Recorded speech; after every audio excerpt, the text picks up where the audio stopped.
Hi, brothers and sisters. Welcome to Lectures Training on Sunday Readings. Today we'll prepare for the readings of August 10, the 19th Sunday in Ordinary Time. Our main references: a short historical background and introduction to both readings are taken from the book New Exploring God's Word.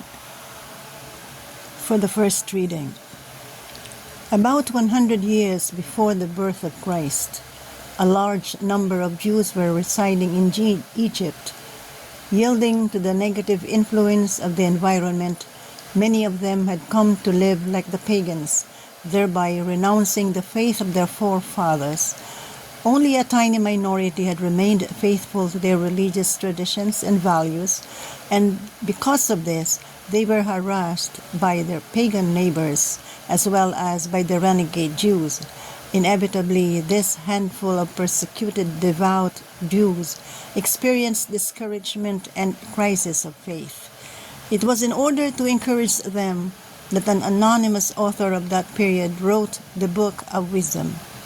The first reading belongs to the third and last part of the Book of Wisdom, which contains an inspiring reflection on God's special care for Israel in the Exodus event. The object of the first reading reflection is the 10th plague, which destroyed the firstborn of the Egyptians while sparing the Israelite firstborn. To help you in your proclamation, our references say: the first reading, like the Gospel, focuses on the need for preparedness, and their chief image is a long, faithful watch symbolizing readiness for the ultimate encounter with the Lord. Read the first line slowly so that the context is clear. Give special attention to night, noon, beforehand, faith, and awaited. Your people here signifies God's people. The point is that they awaited with great faith, trusting God would deliver them despite all the evidence to the contrary, and for this they were glorified. This line says that under the cover of the night, they did what needed to be done to be ready.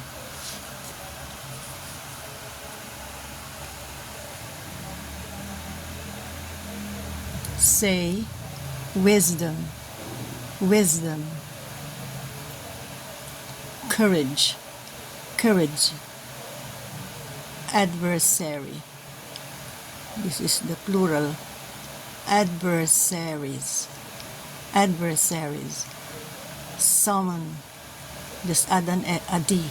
Summoned, summoned.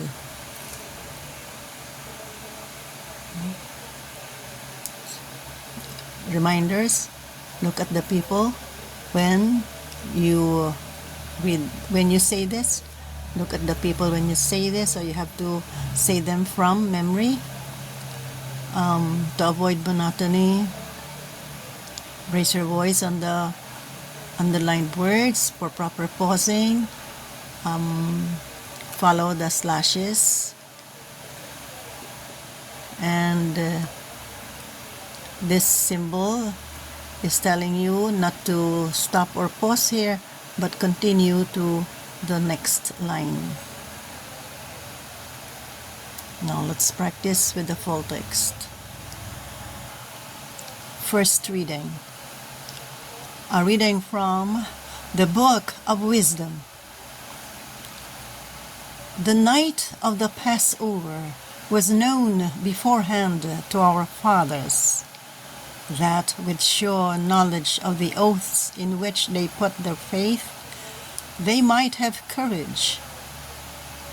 Your people awaited the salvation of the just and the destruction of their foes. For when you punished our adversaries, in this you glorified us, whom you had summoned. For in secret the holy children of the God were offering sacrifice, and putting into effect with one accord the divine institution. The word of the Lord. Blessed are the people the Lord has chosen to be his own. The responsorial psalm praises trust and rejoices in being chosen by the Lord, who keeps true to his promise. Blessed the people the Lord has chosen to be his own. Exalt, you just, in the Lord. Praise from the upright is fitting. Blessed the nation whose God is the Lord, the people he has chosen for his own inheritance. Blessed the people the Lord has chosen to be his own. See, the eyes of the Lord are upon those who fear him, upon those who hope for his kindness, to deliver them from death and preserve them in spite of famine. Blessed the people the Lord has chosen to be his own. Our soul waits for the Lord, who is our help and our shield. May your kindness, O Lord, be upon us who have put our hope in you. Blessed the people the Lord has chosen to be his own. For the second reading. Already at the beginning of the church, a considerable number of converts from Judaism were tempted to abandon the hard road of faithfulness to Christ and revert to their previous religion. It was in an effort to help those wavering believers to overcome such difficulty that the author of the letter to the Hebrews, probably a disciple of Paul, wrote his well-thought-out exhortation, which focuses on the superiority of Jesus Christ and his redemptive work vis-a-vis the great leaders and institutions of the people of Israel. In this second reading, the author encourages the converts from Judaism to remain steadfast in their faith by reminding them of the faithfulness shown by Abraham and Sarah. To help you in your proclamation, our references tell us. The first line is a classic verse that summarizes all that will follow. Stress faith, and each time it occurs, it is repeated several times, and each time you stress it. This line says that Abraham endured hardships willingly. Contrasts tents and a city with foundations.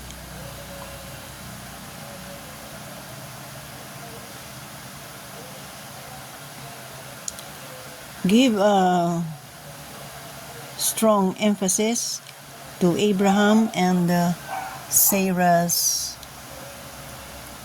advanced age.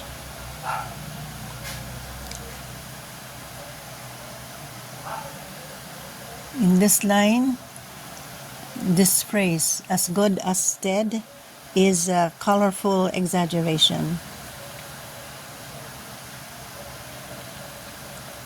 This refers to other heroes of faith left out of this excerpt.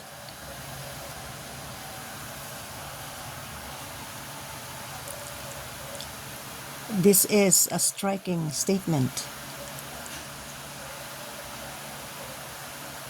The promise that he would become a great nation was to be fulfilled through Isaac.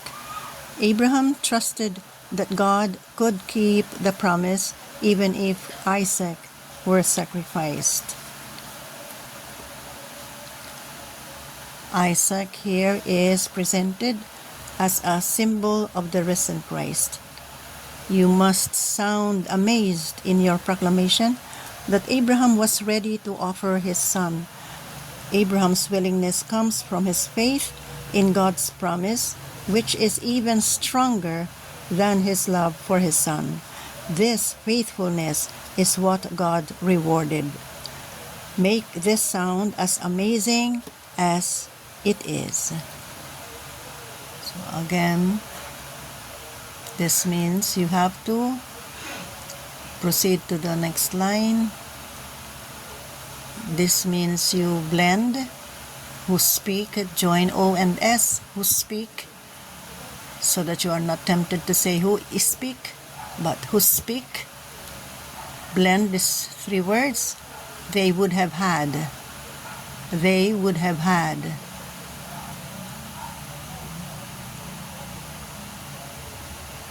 Say symbol, symbol, symbol.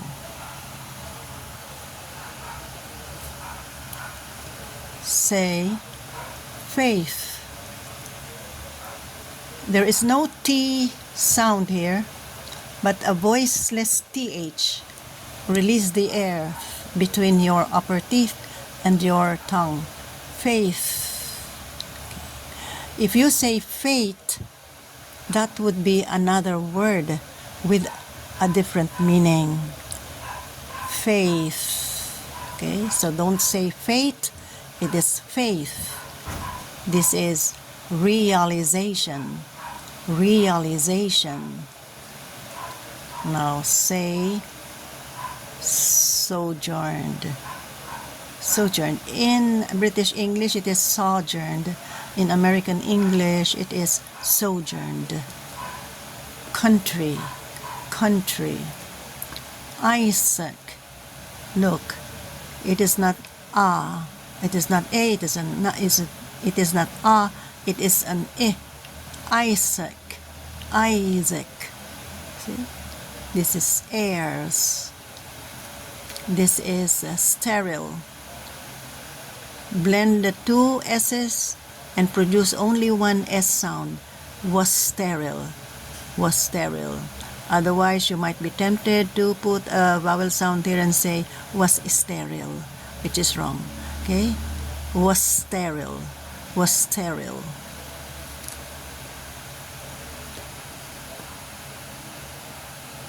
Blend, go out, went out.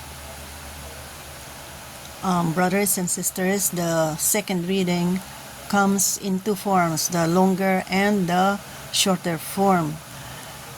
This is the longer form, and it is also what is in the Eucalypt. But if you are told to read the shorter form, it is up to here. So this would be the last line for the shorter form of the reading. Okay. So as in the first reading, read this from memory. Look at the people. Look at the people when you say this. And the last line, the word of the Lord. Look at the people also.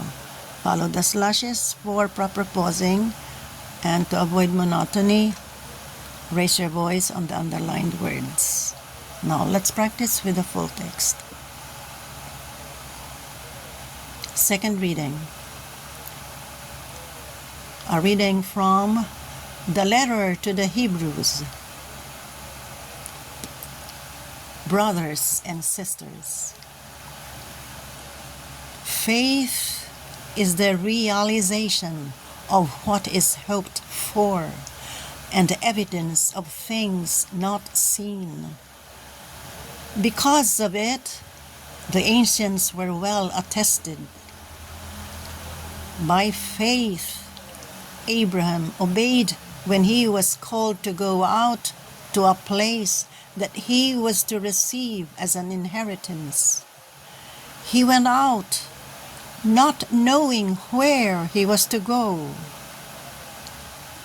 By faith, he sojourned in the promised land as in a foreign country, dwelling in tents with Isaac and Jacob, heirs of the same promise.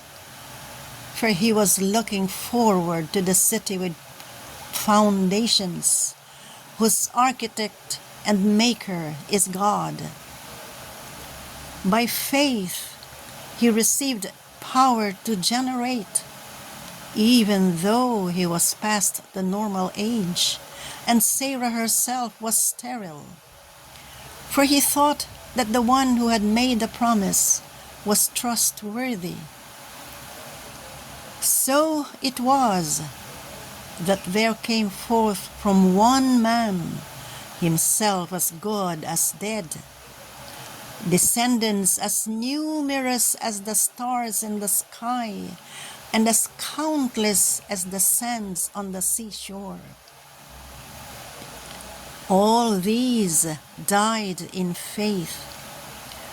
They did not receive what has been promised, but saw it and greeted it from afar, and acknowledged themselves to be strangers and aliens on earth.